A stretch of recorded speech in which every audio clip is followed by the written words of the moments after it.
Hi guys, in this video we will find out the induced EMF in a conductor which is rotating about one of its end, as well as the shape or the size of the conductor is arbitrary. So you can see that there is a wire which is of some arbitrary shape and it is rotating with some angular velocity omega, which is in the clockwise sense in about this axis A, about an axis which is passing through this point A. If I have to calculate the shortest length between the ends of this wire, then that length would be L, and I am taking a element which is at this point. This is an element dl, and the component of this element in the direction of r is dr. So we can say that dl cos theta is equal to dr. Okay, and r is the position vector of this element. So first of all, we should write another thing is the fact that magnetic field is inside the plane of this screen. So first of all, we should write all the vector quantities in their respective vector forms. So the omega would be omega is in clockwise sense, and therefore by analyzing it with Fleming's right hand rule, we can see that the direction of omega would be inside the plane, and it would be omega into minus k cap. Similarly, magnetic field would also be inside the plane, and it would also be b into minus k cap. Now the r vector is, let's suppose this point has a coordinate x comma y, so r vector would be x I cap plus y j cap. So these are some vector quantities which I would be using in the derivation. Now what we have to do, we have to find out the induced EMF in this complete conductor. So we know that the formula for the induced EMF is integration of V cross B dot dl. Because I am doing the integration because we have to find out the EMF induced in the complete rod.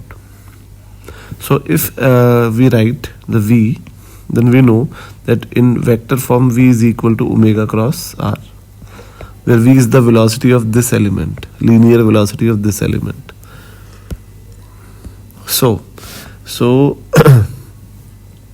E would be equal to integration of V, which is already omega cross r, and it is also cross product with B, and this complete is dot with dl. Now we can substitute the vector values of the vector quantities. So omega is omega into minus k cap, or I can write minus omega k cap cross with r, and r is x I cap plus y j cap, and this is cross with b, and this is dot with dl.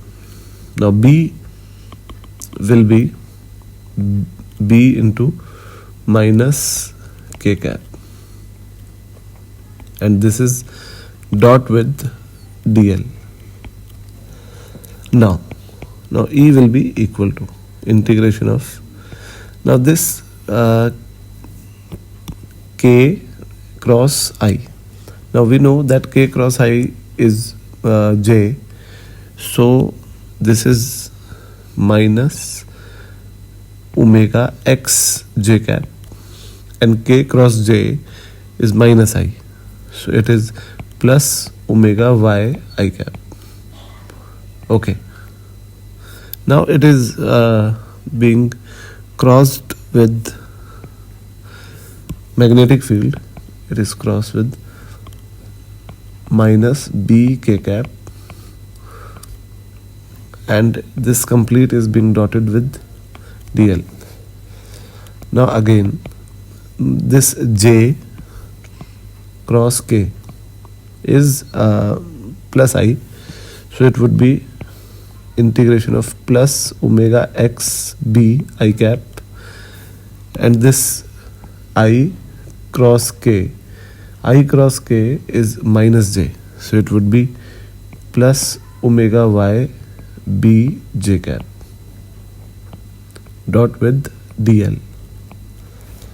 Now you can see that this EMF, if I take omega b common, then it would be x I cap plus y j cap dot with dl, and this x I cap plus y j cap is r vector, so E is equal to omega b integration r vector dot dl.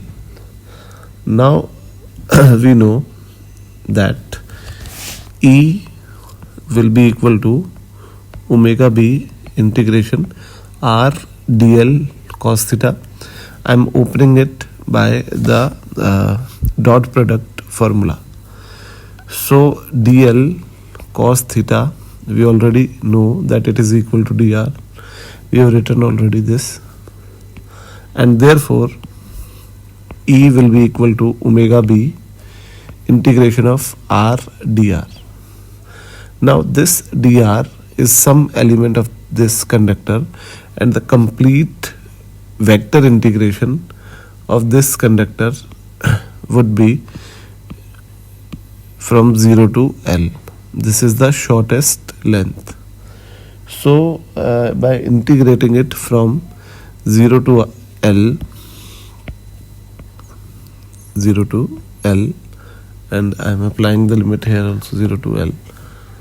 So we can see that E will be equal to omega b into r square by 2, limit from 0 to L, and E will be equal to half b omega L square.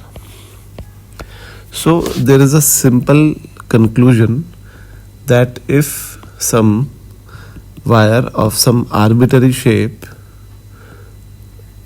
like that, it is rotating about its one end, let's suppose this end, and it is rotating with some omega, then we have to find out the shortest distance between its two ends, and let's suppose this is L, and we can directly write down that EMF induced will be half b omega L square, where L would be the shortest distance between its two ends, and we can consider it as a equivalent rod of length L, and we can replace this wire by a rod.